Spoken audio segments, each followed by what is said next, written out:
a todos y a todas. Nos convoca una conferencia que llevará a cabo el doctor Ricardo Rabinovich Berman, profesor titular de nuestra Facultad de Derecho de la Universidad Nacional de Lomas de Zamora. El título de la actividad es Comienzo de la persona humana en el Código Civil y Comercial, preguntas y respuestas. Y el doctor Rabinovich Berman es profesor de la materia Derecho Privado, parte general, una de las materias fundamentales en el inicio de nuestra carrera, y él seguramente nos va a dar una mirada muy particular del derecho privado.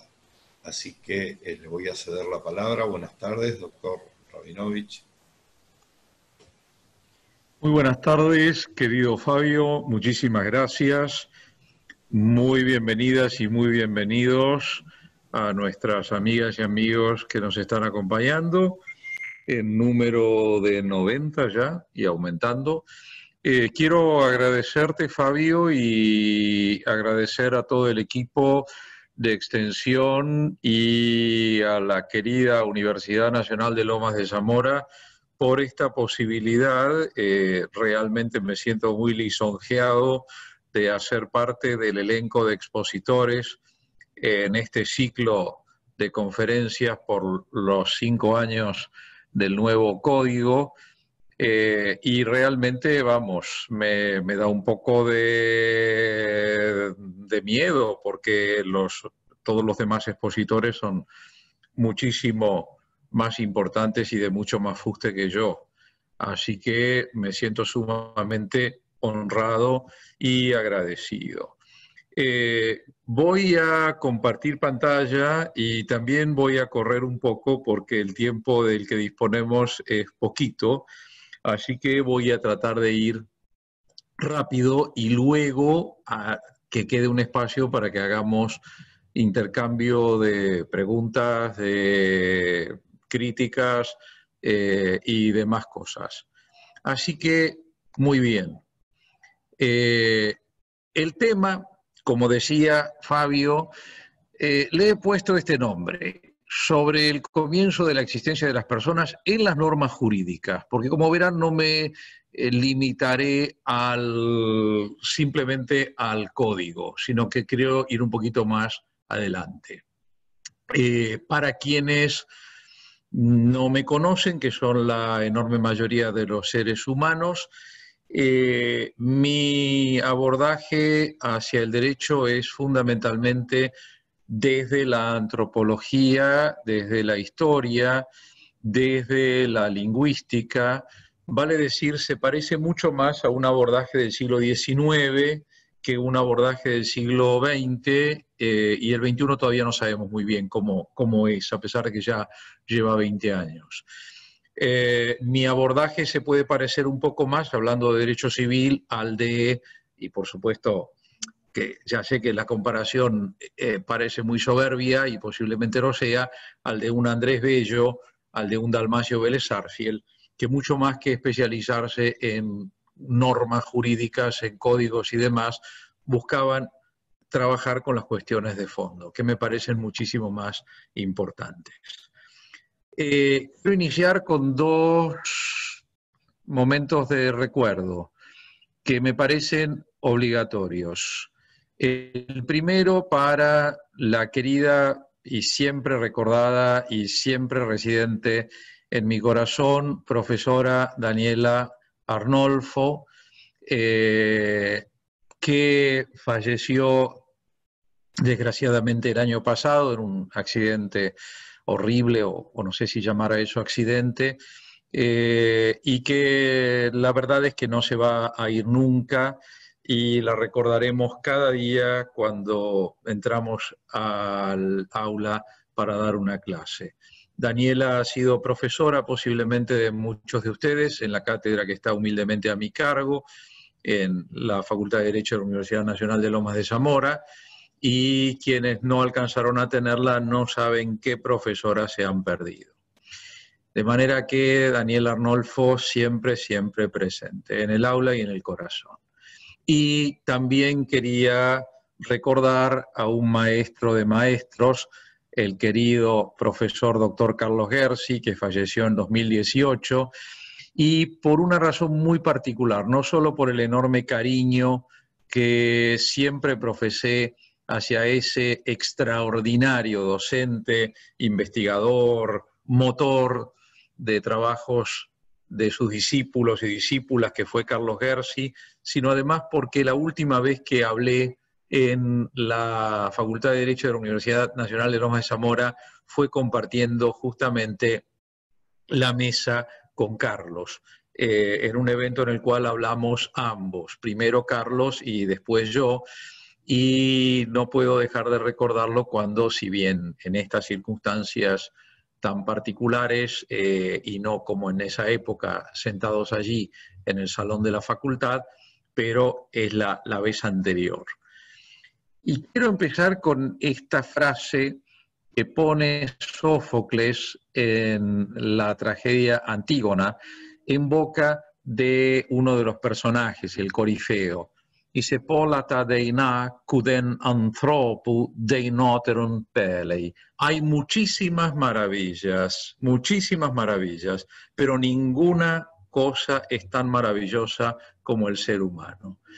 Esta es la frase con la que quiero iniciar este recorrido. Obviamente, cuando hablamos de comienzo de la existencia, nos damos cuenta que las fronteras entre comillas, derecho civil y derecho penal y demás son absolutamente ficticias.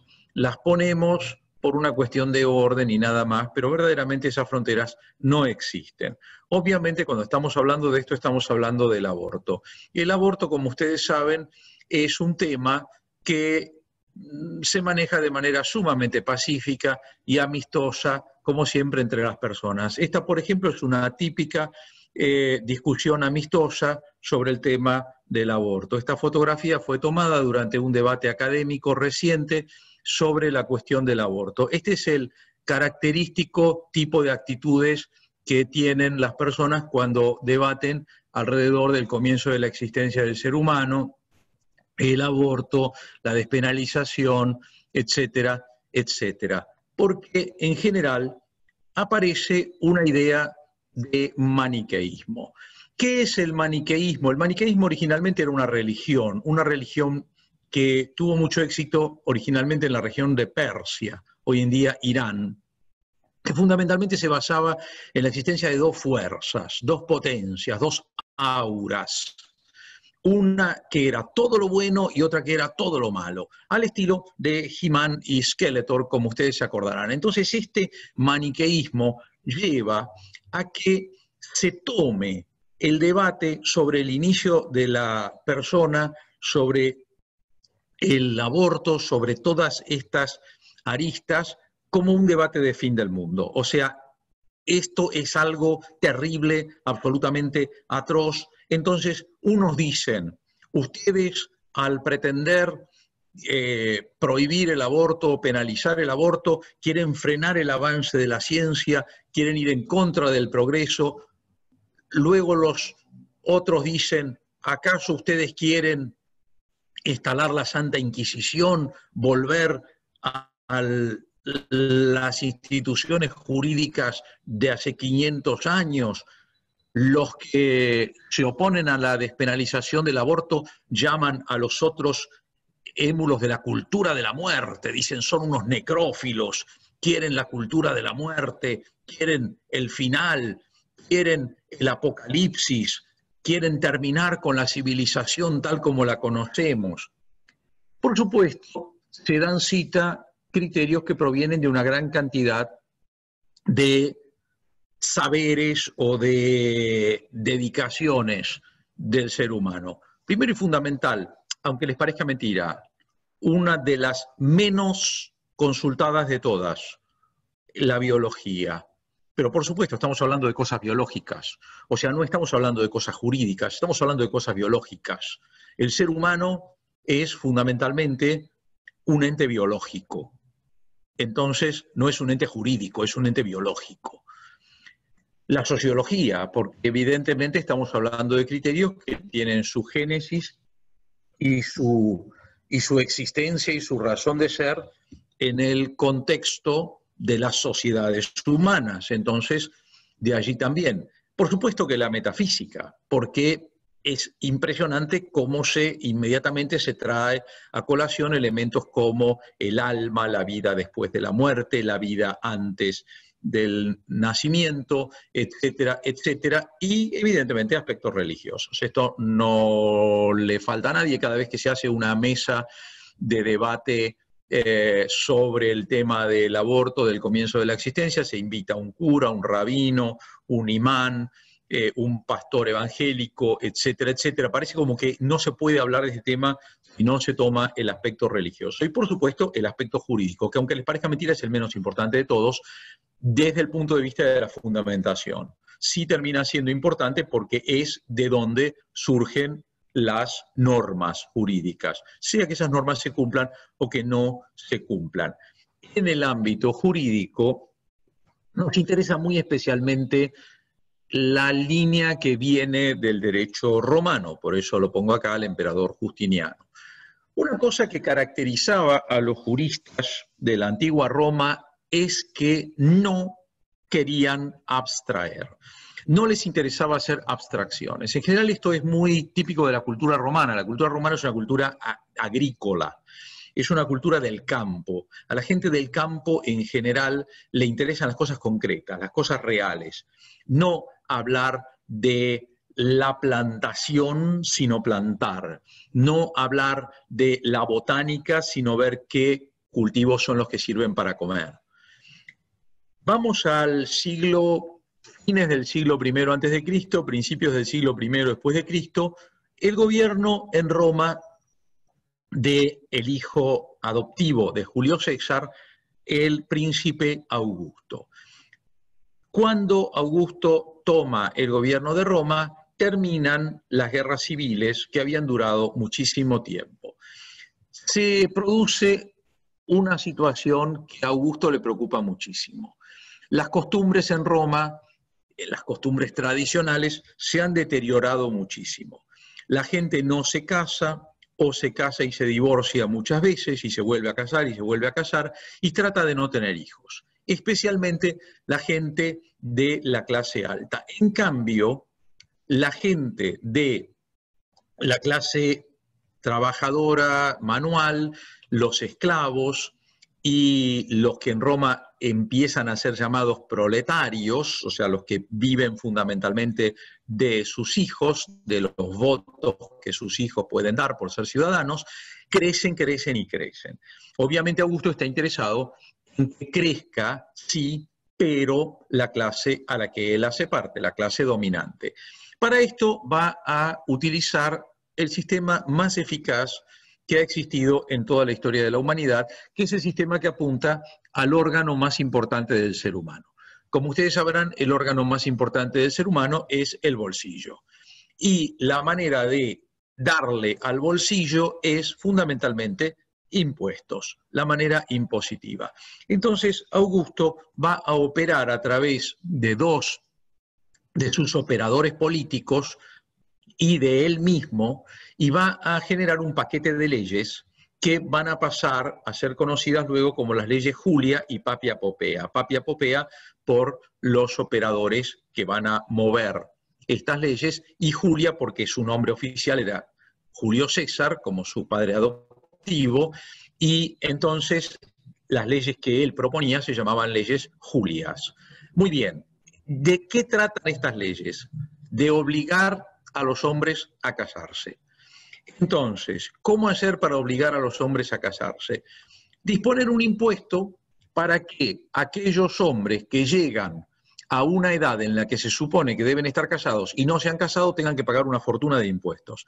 Esto es muy efectivo para hacer que los hombres vayan y se busquen una novia y se casen lo antes posible. Y luego ir reduciendo los impuestos en la medida en que se tienen más hijos matrimoniales. Por supuesto, los únicos hijos que cuentan son los que en Roma se llamaban hijos justos, o sea, los hijos nacidos dentro del matrimonio.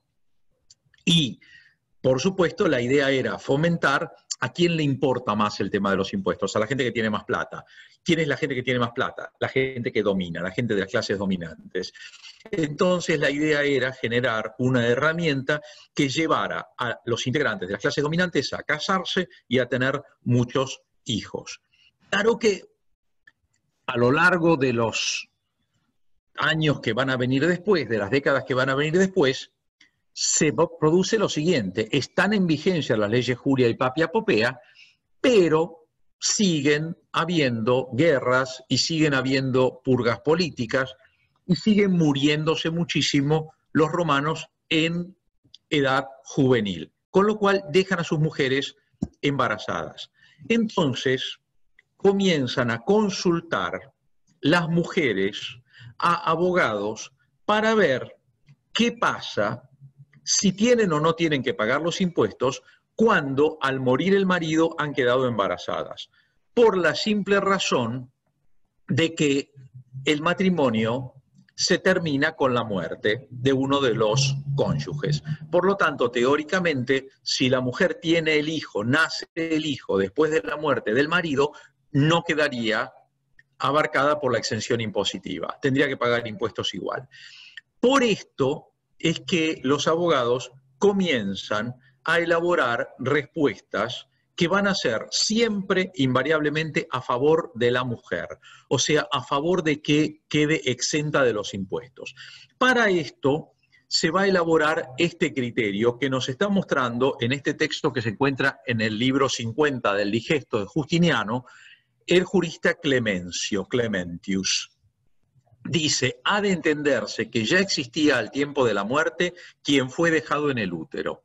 A ver, sola y únicamente estas respuestas apuntan a que la mujer no pague los impuestos. O sea, que se considere que ese hijo en realidad, aunque no nació, ya vale a los efectos de no pagar los impuestos.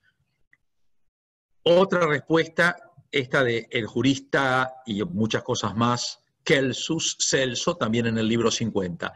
Si alguien dejó al morir embarazada a su esposa, no ha de verse que murió sin hijos.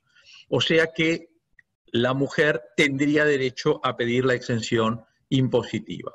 Y la más famosa de todas las respuestas la da el gran jurista Paulus, que no está hablando sobre las leyes Julia y Papia Popea aquí, sino que se trata de un trabajo que él escribió sobre qué pasa cuando se condena a muerte a un señor, cosa que se hacía muchísimo en esta época en Roma, sobre todo por razones políticas, y tiene hijos. Y entonces Paulo dice: quien está en el útero, atiendan bien por favor, quien está en el útero ha de ser custodiado, o sea, cuidado, protegido, como si estuviera entre las cosas humanas. Eso es exactamente lo que dice Paulus. En cuanto se trate de su propio beneficio.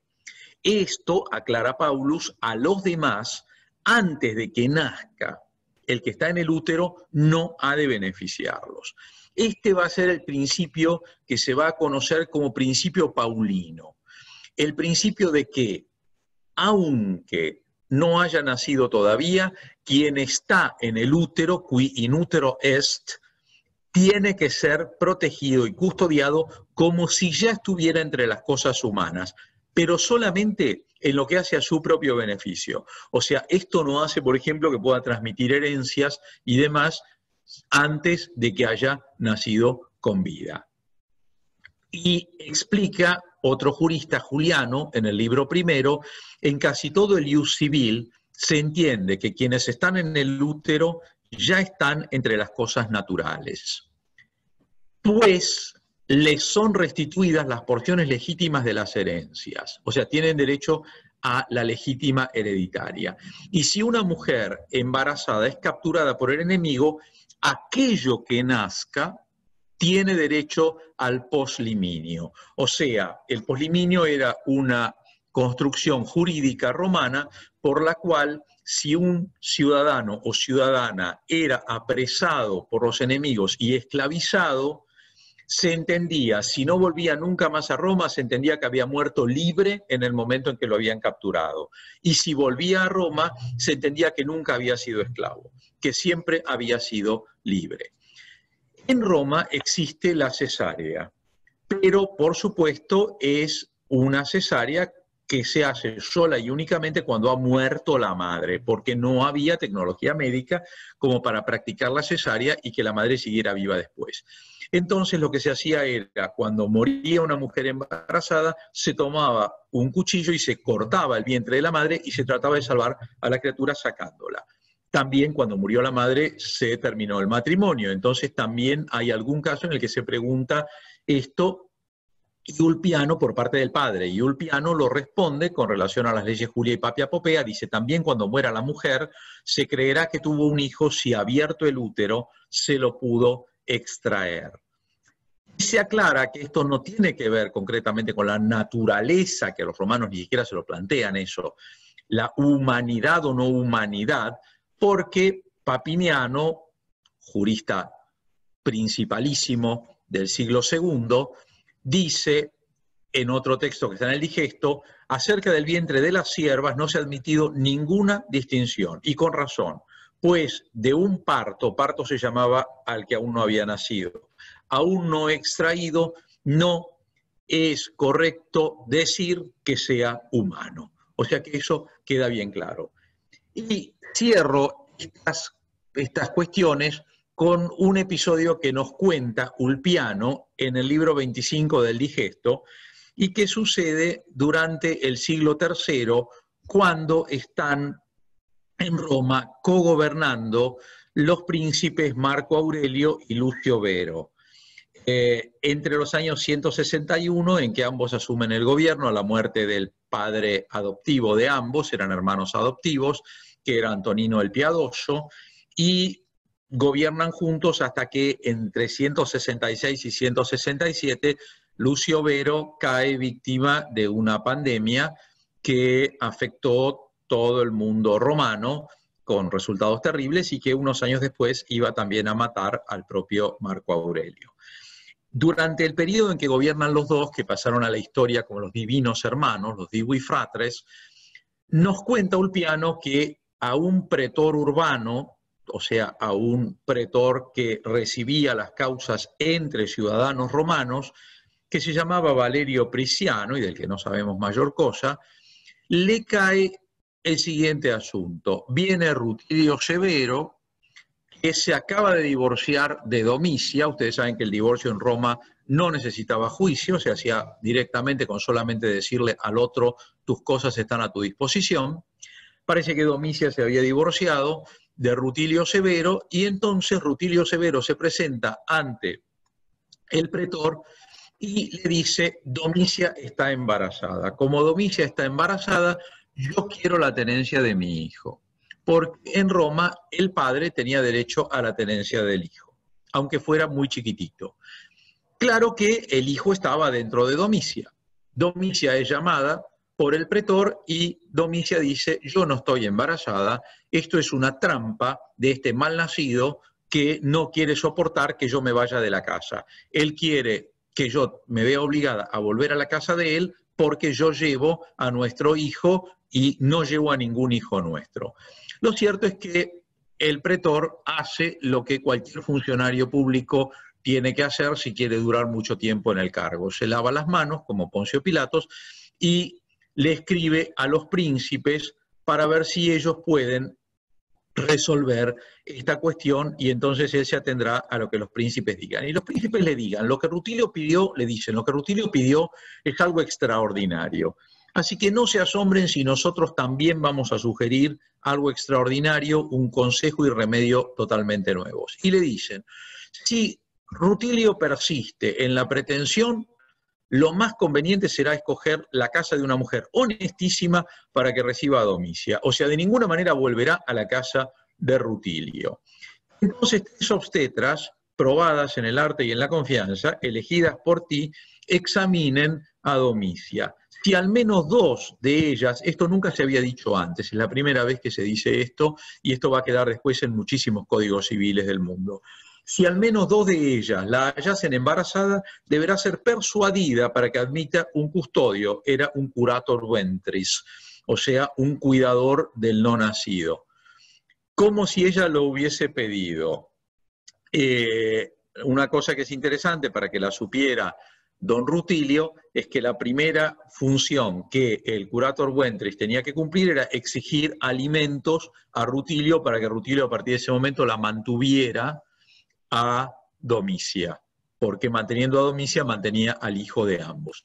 Pero si Domicia no estuviera embarazada, que vaya sabiendo el marido que será deshonrado, o sea que no va a poder tener más cargos públicos, ni ser testigo, ni participar en sociedades, etcétera, etcétera, por considerarse que planeó todo esto para perjudicar a la mujer. No me pregunten cómo terminó la historia, porque Ulpiano no nos lo cuenta, no lo vamos a saber nunca. Pero lo que Ulpiano explica es que de esta respuesta de los emperadores surge evidente que las normas sobre reclamo de hijos, sobre reclamo de tenencia, no tienen lugar si una mujer disimula o niega su embarazo. Pues el parto, recuerden que parto era el humano antes del nacimiento, antes de ser extraído, dice, es una porción de la mujer o de sus vísceras. Lo dice en el sentido de que no podemos reclamar la tenencia de un hígado, no podemos reclamar la tenencia de un riñón, no podemos reclamar la tenencia de un hijo no nacido. Este conjunto de respuestas generaron gran confusión en los juristas y en los jueces a lo largo de mucho tiempo, fundamentalmente por falta de análisis de los testimonios romanos de acuerdo a sus circunstancias históricas y a sus razones de ser. El ejemplo más claro lo vamos a tener cuando, frente a la Corte Suprema de los Estados Unidos, se presente el caso que pasó a ser conocido como Roe versus Wade. En realidad, Jane Roe, es un nombre ficticio que se adopta en Estados Unidos cuando no se quiere decir el nombre verdadero. El nombre verdadero era la señorita Norma McCorvey, que en 1970 había quedado embarazada y no quería tener la criatura, pero vivía en Texas, y en Texas el Código Penal tipificaba como delito el aborto. Entonces ella inició una acción de inconstitucionalidad que terminó en 1973, cuando ella ya había tenido la nena y la nena ya andaba corriendo por ahí, con un fallo que declaró inconstitucional de la Corte Suprema, que declaró inconstitucional la penalización del aborto, a partir de fundamentalmente el alegato de la privacidad del cuerpo de la madre. Es el fallo sobre aborto que más consecuencias ha tenido en el mundo. El juez que dio el voto dice lo siguiente: la palabra persona que aparece en el agregado amendment número 14 de la Constitución de Estados Unidos no incluye al no nacido. El agregado 14 dice ninguna persona será privada de su vida, pero lo que dice el juez Harry Blackmun, que es este señor que vemos acá, es cuando se dice persona en el agregado 14 de la Constitución norteamericana, no se incluye al no nacido. Todavía el no nacido no es una persona. Esto fundamentalmente lo basa en este texto del Digesto de Justiniano que hemos visto hace 2 minutos, el de Rutilio y Domicia, lo cual muestra qué mal que está que en las facultades no se enseñe derecho romano, porque evidentemente el juez Harry Blackmun no tenía la menor idea de derecho romano y citó el derecho romano sin saber de qué se trataba. ¿Dónde comienza la separación entre ser humano y persona, y por lo tanto tiene sentido empezar a hablar de comienzo de la existencia de la persona? Sustancialmente, con el libro Sistema del Derecho Romano Actual, que publica en 1848, el mismo año del Manifiesto Comunista, publica Friedrich Karl von Savigny, profesor alemán de Derecho Romano y de Derecho Civil, donde él crea una categoría que es la categoría del Rechtsfähigkeit. El Rechtsfähigkeit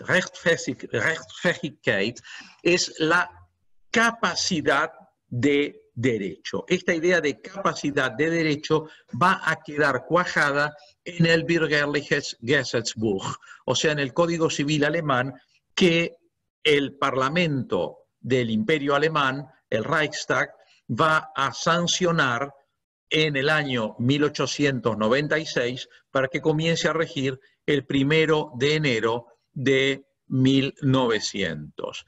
Aquí vemos el primer título del primer capítulo que trata de las personas y que incluye la palabra Rechtsfähigkeit. Dice, die Rechtsfähigkeit des Menschen beginnt mit der Vollendung der Geburt. O sea, la capacidad de derecho de los seres humanos comienza con la terminación del parto.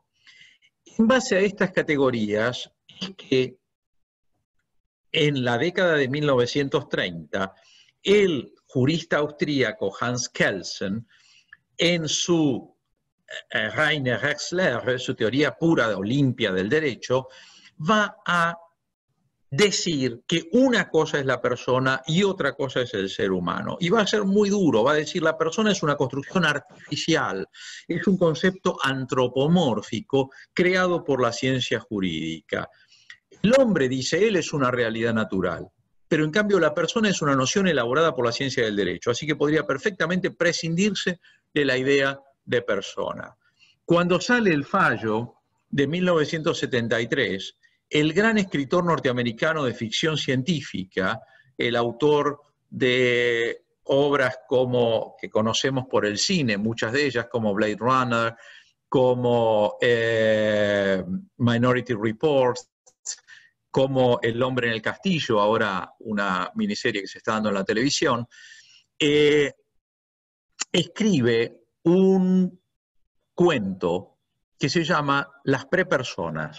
En este cuento, él, con una ironía extraordinaria que lo caracteriza, dice, si la Corte Suprema de Estados Unidos es dueña de decir cuándo comienza una persona y separa la noción de ser humano y la noción de persona, entonces, ¿por qué el día de mañana no podría la Corte Suprema decir que la persona comienza a los 14 años? Porque a los 14 años es, según dicen los psicólogos, cuando se empieza a poder comprender el álgebra. Esta ironía es muy interesante y muy digna de ser pensada. Y viene, para que vean ustedes como siempre la literatura y el derecho están en total relación, viene de la literatura. Quien va a tomar a Savigny y a tomarlo de una manera crítica es el gran jurista brasileño Augusto Teixeira de Freitas. Augusto Teixeira de Freitas, en 1860, va a presentar al emperador don Pedro II del Brasil su proyecto de Código Civil, que no va a tener éxito directamente, pero sí va a influir mucho después en el Código Civil posterior de 1916-1917 de Brasil, y como saben va a influir en el nuestro. En este proyecto, que se suele conocer como esbozo, él dice, no se entienda la expresión persona en el sentido en que la emplea Savigny.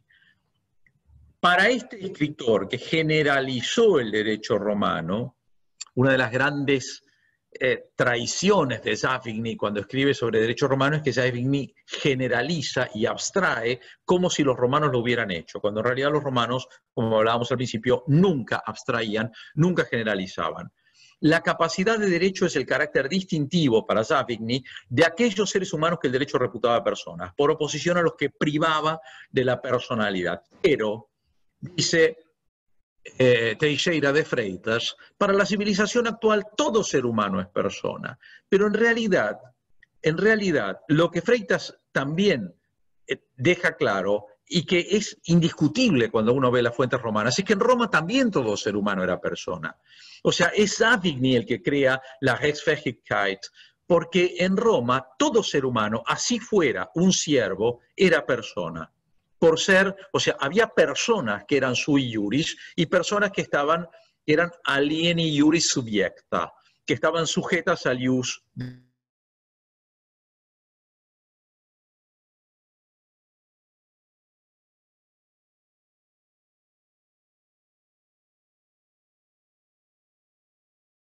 La década del 60, el Código Civil para la República Argentina, que es Dalmacio Vélez Sarsfield, y que recibe el material de Freitas a través del embajador de Brasil en Buenos Aires y toma contacto y le gusta. Toma especialmente la idea que deja asentada Freitas en el artículo 35 de su... No, todavía no. En el artículo 35 de su proyecto. Todos los entes, em português, todos os entes que apresentarem sinais característicos da humanidade, sem distinção de qualidades ou acidentes, são pessoas de existência visível. Todos los entes que presenten señales características de humanidad sin distinción de cualidades o accidentes son personas de existencia visible. En trabajos que he presentado en Brasil, de investigaciones que hice hace varios años, creo que he demostrado que lo que pretendía Freitas en realidad con este artículo era abolir la esclavitud, porque fundamentalmente esses sinais característicos da humanidade, sem distinção de cualidades ou acidentes, hacían referencia a las personas de piel oscura que eran esclavizadas en Brasil. ¿Cuál es la manera como llega el principio paulino? Si ustedes recuerdan el principio paulino, vamos a ver el más importante texto medieval de nuestra tradición cultural, que son las 7 partidas forjadas a lo largo del siglo XIII y que entran en vigencia efectiva en el siglo XIV en Castilla y León. Y dice la ley tercera en una de las partidas en qué estado, de qué condición es la criatura mientras que sea en el vientre de su madre. De mientras que estuviere la criatura en el vientre de su madre, toda cosa que se faga o se diga a pro de ella, aprovechase ende, bien así como si fuese nacida, mas lo que fuese dicho o fecho a daño de su persona o de sus cosas, no le empece. O sea, este es el principio paulino transformado en principio de derecho castellano. Mientras que estuviere la criatura en el vientre de la madre, toda cosa que se haga o se diga a favor de ella, aprovéchale, tanto como si ya hubiera nacido, pero lo que se diga o se haga en daño de su persona o de sus bienes, no le afecta.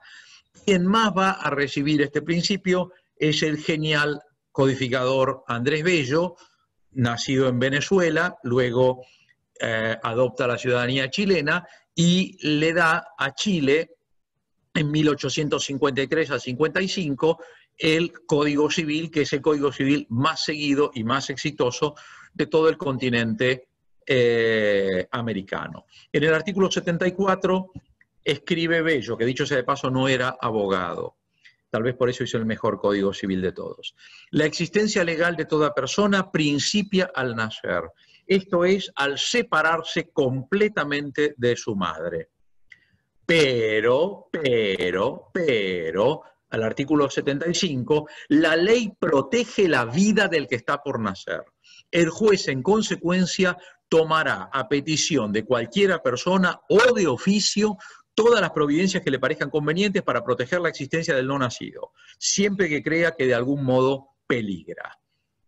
Todo castigo de la madre por el cual pudiera peligrar la vida o la salud de la criatura que tiene en su seno deberá diferirse hasta después del nacimiento. Si una mujer está condenada a muerte pero está embarazada, hay que suspender la ejecución hasta que haya dado a luz. Este es el principio paulino. En cambio, la manera como va a traer Vélez Sarsfield este criterio al Código Civil argentino es tomando el artículo 53 del proyecto de Teixeira de Freitas para Brasil y transformándolo en el 63 del Código Civil argentino. Prácticamente hace una traducción. Si ustedes ven en los dos textos van a ver que son prácticamente iguales y la traducción es prácticamente igual. Son personas por nacer las que no habiendo nacido están concebidas en el seno materno. Decía Freitas, anotando este artículo, las personas por nacer ya existen, porque aunque no hayan nacido aún, ya viven en el vientre materno. Y entre paréntesis ponía la frase latina, in utero sunt, ya están en el útero. Por supuesto, a Dalmacio Vélez Sarsfield, el tema que acá le venía muy a la cabeza, sin dudas, era el muy reciente fusilamiento de Camila O'Gorman, porque los enemigos políticos de Vélez lo habían acusado, y esto lo pone la directora de cine Bemberg cuando hace la película Camila, lo pone ahí, y bueno, problema de ella, pero había sido acusado Vélez de él haber sido quien había asesorado a Rosas para que llevara adelante el fusilamiento en santos lugares de Camila O'Gorman, a pesar de que Camila O'Gorman estaba embarazada. Esto fue algo atroz y es uno de los elementos que le generan a Rosas la caída, el hecho de el escándalo que causa en la sociedad. No se olviden que Camila O'Gorman pertenecía a la más alta sociedad porteña, el escándalo que causa el hecho de que Camila haya sido fusilada estando embarazada y se haya matado a la criatura que Camila O'Gorman llevaba en su vientre y que, por supuesto, era inocente. Vélez rechazó enérgicamente toda participación en el fusilamiento de Camila O'Gorman embarazada. Por eso, seguramente, Vélez estuvo especialmente interesado en remarcar este principio. ¿Cuáles son los grandes criterios para marcar entonces el comienzo de la existencia de la persona? Bueno, el más amplio de todos, el ingreso del espermatozoide dentro de la célula huevo femenina. Este sería el más amplio de todos. Prácticamente hoy en día no se sostiene, aunque sí en algún caso, en alguna jurisprudencia argentina con el Código Civil anterior se había dado a entender. El momento de la singamia que observamos acá en esta imagen, si ustedes ven en el centro de la célula, que todavía sustancialmente es la célula huevo, es el ovocito femenino, ven que los dos núcleos, el núcleo que tenía originalmente el ovocito femenino y el núcleo del espermatozoide que ha ingresado dentro de la célula huevo, están entrando en unión, o sea, se está formando un núcleo nuevo. Entonces, acá tenemos el estado que se llama ovocito o ovocito pronucleado, o sea, con dos núcleos. Un núcleo que es el núcleo original que tenía y un núcleo que es el núcleo que proviene del espermatozoide. Al combinarse ambos núcleos aparece una realidad genética nueva y entonces esta es otra posibilidad de considerar este momento. La otra alternativa es considerar el momento en que el embrión se fija en la pared del útero. Esto es lo que solemos llamar, de una manera metafórica, anidación. Y luego el criterio que también se sigue bastante y que lleva el momento mucho más atrás es el comienzo de la formación del sistema nervioso. El comienzo de la formación del sistema nervioso es bastante posterior a la anidación. Y por supuesto el criterio extremo, que es el de considerar que el comienzo de la existencia de la persona se da con el nacimiento. Todas estas cuestiones han entrado en una particularísima problemática desde que en las últimas décadas del siglo XX apareciera la fecundación in vitro, apareciera la posibilidad de la preservación en frío de los embriones y de los materiales previos al embrión, y la posibilidad del diagnóstico genético preimplantatorio. En los años 80 del siglo XX, el querido y siempre recordado profesor Attilio Alterini, maestro de maestros, propone un código civil nuevo. En este código civil nuevo, que no tiene éxito, a pesar de que para mi forma de ver era excelente, el artículo 15 dice: comienzo de la existencia. La existencia de las personas humanas comienza con la concepción. O sea, concretamente, sigue el criterio del Código de Vélez, pero retira en el seno materno. ¿Por qué? Porque ya para este momento existe la fecundación in vitro. Entonces, puede haber concepción fuera del seno materno.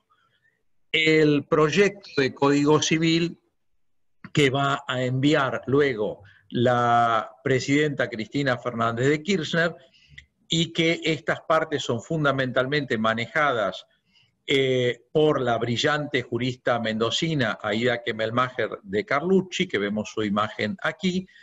El artículo 19 dice: persona humana, comienzo de la existencia de la persona humana comienza con la concepción en el seno materno. O sea, sigue con el criterio del texto de Vélez, pero agrega: en el caso de técnicas de reproducción humana asistida, comienza con la implantación del embrión en la mujer, sin perjuicio de lo que prevea la ley especial para la protección del embrión no implantado. Este criterio hubiera generado dos momentos diferentes para el comienzo de la existencia de la persona. Esto es algo que no habría tenido igual en ningún otro país del mundo, lo cual no significa que sea malo, porque podemos perfectamente hacer una cosa nueva, pero era una cosa muy llamativa, porque los seres humanos tenían un distinto momento de inicio de la existencia según que hubieran sido concebidos dentro o fuera de la mujer. Esto, desde mi punto de vista, era escandaloso. Y en su momento hice, junto con otros colegas, todo lo posible para que esto se modificara. Y, por cierto, se modificó. Entonces, el Congreso cambió el texto del artículo 19 y dejó comienzo de la existencia. La existencia de la persona humana comienza con la concepción. Y basta. O sea, se volvió en gran medida al texto que había propuesto el doctor Alterini. Y luego el 561 es complementario, dice: el consentimiento informado, se refiere al consentimiento informado, es libremente revocable mientras no se haya producido la concepción en la persona o la implantación del embrión. O sea que ahí todavía quedó este resabio. El gran problema es el concepto de concepción, valga la redundancia, porque la verdad es que seguimos utilizando un concepto que no es científico. Concepción no es una terminología científica, es una terminología religiosa, filosófica, etcétera, pero en realidad a esta altura del partido tendríamos que haber optado por una terminología más clara, o sea, haber dicho a partir de la singamia, a partir de la anidación, a partir de la formación del sistema nervioso, pero no seguir con la palabra concepción, que no sirve para nada. En suma, tenemos que estudiar muchísimo, y por eso intitulé a esta charla preguntas sin respuestas. ¿Por qué? Porque respuestas no tengo. Creo que lo que hay que hacer es ponerse a estudiar, a leer muchísimo, a pensar muchísimo, a consultar muchísimo a las otras ciencias. Esto se trata de un proceso de construcción, y de construcción no terminada, y de construcción que no sé si vamos a poder terminar. Lo que sí creo es que hay un principio rector. Este principio rector que nos tiene que conducir siempre como una brújula a lo largo de todas nuestras investigaciones y elucubraciones sobre este tema, está en el Digesto de Justiniano también, en el libro primero, atribuido a un jurista bastante oscuro llamado Hermogenianus, y dice: hominum causa omne ius constitutum sit. Lo que quiere decir: es por causa de los seres humanos que todo lo jurídico fue constituido. Yo diría, si ustedes me permiten, que la única razón posible de ser que tiene el derecho es construir un mundo mejor. Si el derecho no sirve para generar sonrisas, para sonrisas de niñas y de niños, para hacer que el mundo deje de ser, en la medida de lo posible, la porquería que es, entonces el derecho no sirve para nada. Cerremos las facultades de derecho. Muchísimas gracias. He cumplido con los 40 minutos, Fabio. Ahora quedo a disposición del público. Muchísimas gracias, Ricardo. Muy claro, muy ilustrativo el material que pasaste.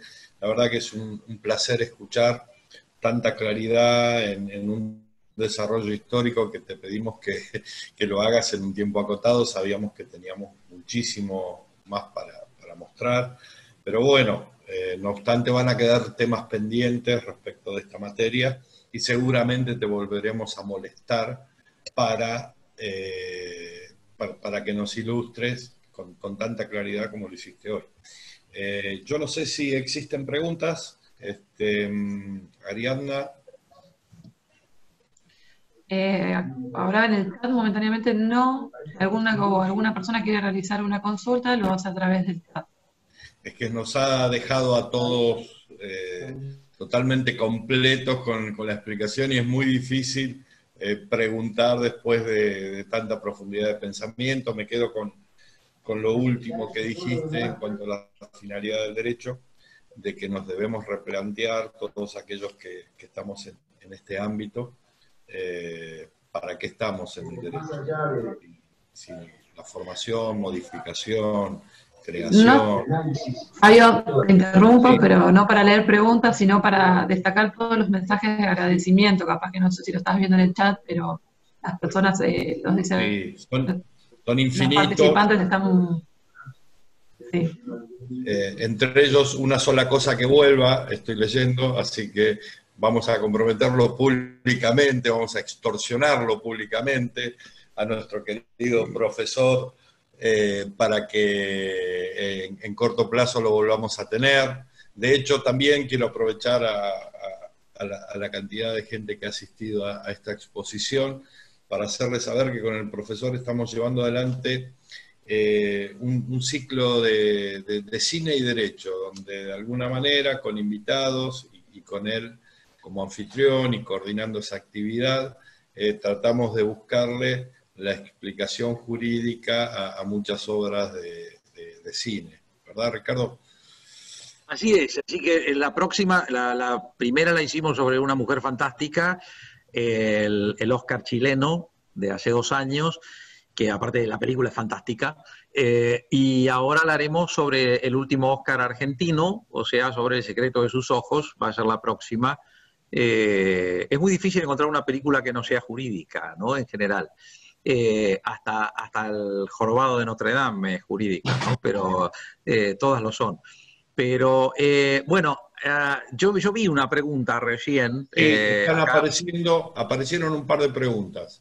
Yo vi una recién que pasó ahí porque viste que aparece en el... bueno, ante todo quiero decir que, porque tengo que decirlo, ¿no? Que no me molesta, o sea, cuando decías, te vamos a molestar de nuevo.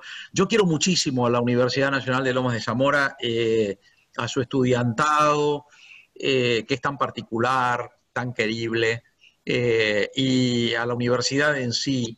Así que para mí todo evento de la Universidad Nacional de Lomas de Zamora es un privilegio participar. Y una De hecho, alegría. hay muchos profesores también, muchos colegas tuyos, profesores, que los he podido ver a medida de que... Me honran mucho. Me honran mucho. Así que agradecemos el acompañamiento a nuestra comunidad universitaria. Sí. Fabio, Sí. Mati va a leer las preguntas que se encontraron en el chat. Hay una Adelante. pregunta de la doctora Luna, que dice puntualmente, ¿dónde se encuadraría el embrión no implantado? Bueno, ¿dónde está la doctora Luna? Claudia Luna, ahí la veo. ¿Qué tal? Un gusto. Querida Claudia, esta es una de las grandes preguntas. Vamos a ver. Me comprenden las generales de la ley, porque quizás tú sepas que en el año 2004, por primera vez en la historia de la humanidad, la Cámara Nacional de Apelaciones en lo Civil resolvió crear la figura, ad honorem por supuesto, la figura del tutor de los embriones congelados. Y me hizo el honor de designarme en tal sentido. Y traté de cumplir esa tarea durante 2 años hasta que renuncié en el 2006 porque me cansé de luchar contra molinos de viento. Yo ni siquiera tenía estudio jurídico porque yo me dedicaba ya solo a la investigación y a la docencia. No tenía presupuesto, no tenía dinero y me tocó tener enfrente a más de 10 estudios jurídicos de los más caros y eficaces y mejores de la ciudad de Buenos Aires. Sustancialmente defendiendo a sendos laboratorios que tenían a los embriones congelados y que no querían de ninguna manera cumplir con la sentencia que había dado la Cámara Nacional de Apelaciones en lo civil en un asunto que se llama justamente Rabinovich Ricardo David sobre medidas precautorias, porque lo inicié yo, en el cual lo único que se pedía era saber cuántos embriones congelados había y poder tener algún grado de certeza en ese censo, que solamente se podía dar a través de saber, digamos, quiénes eran, qué lindo el perrito, quiénes eran los, divino, quiénes eran los papás, ¿no? La cuestión es que, en lo personal, creo que acá hay dos cosas que son muy diferentes. Por un lado, soy un ardiente defensor de la despenalización del aborto. Ardiente defensor de la despenalización del aborto. Soy pañuelo verde por donde me quieras ver. Segundo, el embrión es un ser humano. O sea, que no penalicemos el aborto no significa que tengamos que quitarle humanidad a algo que es indiscutiblemente un ser humano. No, ningún texto de embriología diría que el embrión no es un ser humano. Es un ser humano en estado embrionario. Pero que de ahí deduzcamos que la mujer que aborta comete un delito y debe ser penalizada, hay un mar de distancia. No es verdad que la vida humana sea un valor absoluto, ni es verdad que toda muerte de una persona recibe un castigo. En la guerra mandamos los ejércitos a matar a los enemigos, diseñamos armas para exterminar enemigos y cuando los soldados vuelven le damos una medalla y les damos un ascenso. No los sometemos a un juicio penal por homicidio múltiple. Esto por no citar los casos de legítima defensa, estado de necesidad.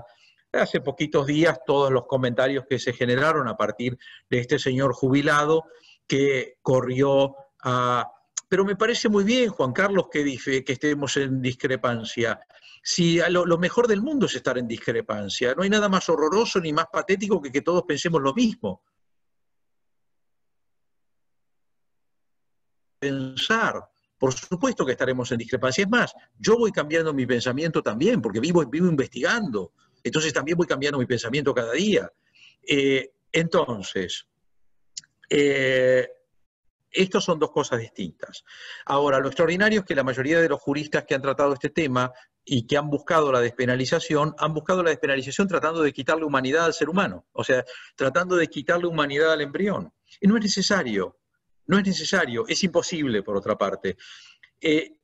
Nosotros no somos, las facultades de Derecho no son escuela Hogwarts de magia y hechicería. Nosotros no podemos cambiar la realidad. Nosotros no podemos hacer una ley que diga que el invierno es verano. Si hoy están haciendo 28 grados, no podemos hacer una ley que diga que hacen 8 grados de temperatura. Nosotros no podemos cambiar la realidad con las leyes. Y la realidad en materia biológica la dice la biología, no la dicen los juristas. Los juristas normalmente no sabemos un comino de cuestiones biológicas y hablamos por boca del ganso. Entonces, no nos pongamos a nosotros sostener la no humanidad, porque es ridículo. Vamos a hacer el mismo papel tonto que hacen a veces algunos médicos cuando se ponen a debatir conceptos que son técnicamente jurídicos. No pasa por ahí. Ahora, ¿qué sucede con el embrión no implantado? Yo creo que al embrión no implantado hay que protegerlo, pero hay que protegerlo fundamentalmente porque es ser humano y entonces merece un grado de respeto muy grande. No debe ser utilizado para comercialización, no debe ser utilizado para productos médicos, por ejemplo, cosméticos, etcétera, etcétera. Este es mi punto de vista. Pero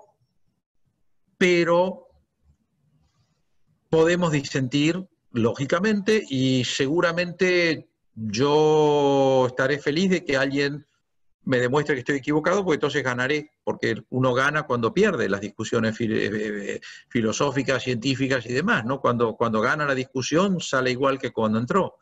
Y si uno pierde es porque aprendió algo nuevo.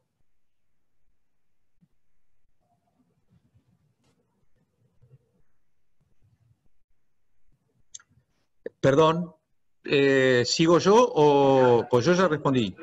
No, Ricardo, estoy tratando de habilitar el micrófono. Ahora Fabio. sí, Fabio. ahora sí. Muy claro, muy claro. Me parece que este es el ámbito por excelencia del debate de ideas, la universidad, este espacio. Digo, en la medida que todos y cada uno opinemos, enriquecemos al otro. No hay ningún tipo de limitación ni de censura en las ideas. Creo que el disparador de hoy necesariamente va a dar para otra reunión. Perdón, Fabio, Sí. perdón, muy rápidamente. Quiero decir que estoy plenamente de acuerdo a un comentario que acabo de ver pasar de Juan Carlos Vera, en el sentido de la vinculación entre las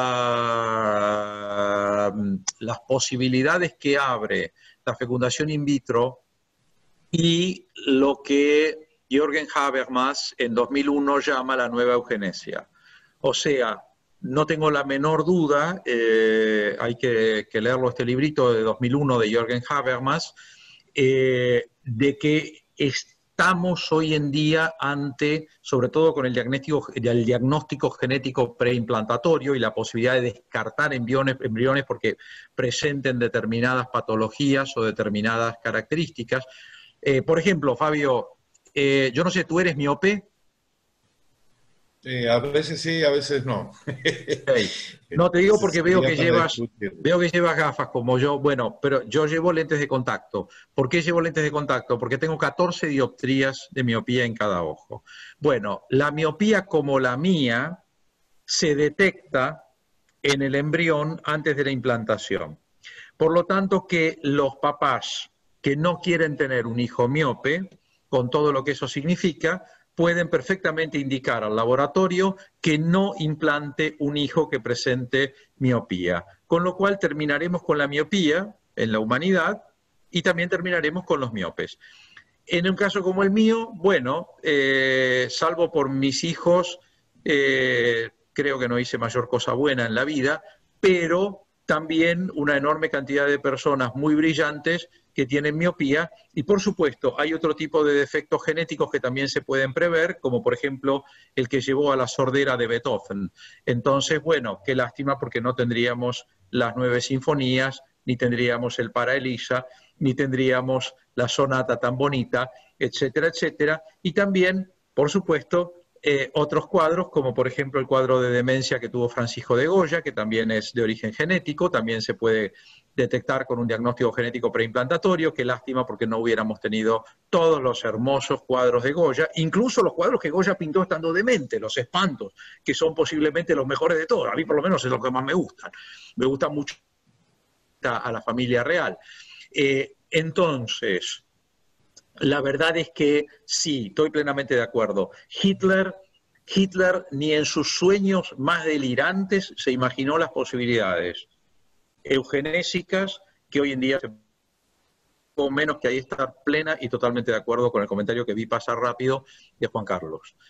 Yo no sé, Fabio, sé que estás con la agenda muy apretada, por eso Sí, yo no tengo ningún problema, ¿eh? Yo tengo libre hasta las 8 de la noche, así que... Estamos yéndonos a otra actividad del área de extensión, que va a ser la legítima defensa, que es un tema que también tiene mucha...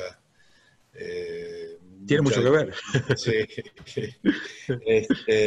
Pero sí, seguramente les vamos a mandar alguna comunicación a todos los que estuvieron aquí hoy presentes, agradecerles a todos y cada uno, agradecerles a Ricardo. Ahí me están diciendo que nos vayamos nosotros, pero tenemos que usar la sala del Zoom, desgraciadamente.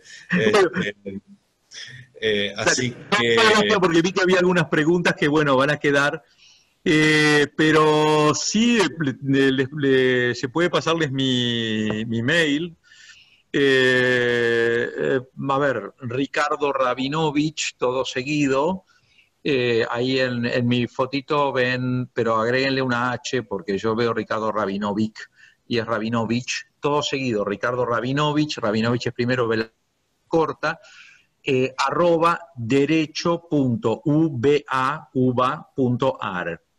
Igual nosotros lo tenemos en la secretaría, aquellos que quieran tener un contacto con el profesor, nos escriben a la secretaría, que es donde se inscribieron ahora, y nosotros con todo gusto y con la autorización del profesor se los vamos a quiero, si me permitís, quiero destacar que acabo de ver un mensaje que se encuentra presente mi querido y brillante adjunto, el profesor Rodolfo Sebastián Soto.